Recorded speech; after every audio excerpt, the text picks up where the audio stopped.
ফলন কম হলেও বাজার দরে স্বস্তি, খুশি শাক আলু চাষিরা। শাক আলু চাষিদের মুখে এবার কিছুটা হলেও হাসি ফিরেছে।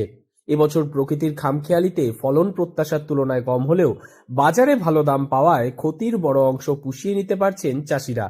রেল স্টেশন সংলগ্ন পাইকারি বাজারগুলিতে শাক আলু বিক্রি হচ্ছে কেজি প্রতি 22 থেকে 25 টাকা কিলো দরে। কেমন কি দাম আছে?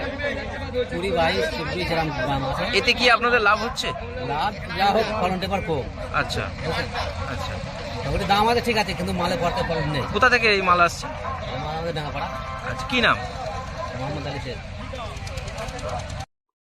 বিভিন্ন স্টেশনের প্ল্যাটফর্মের পাশে বিভিন্ন পাইকারি বাজারে প্রতিদিন সকাল থেকেই ক্রেতা ও বিক্রেতাদের ভিড় থাকে চোখে পড়ার মতো।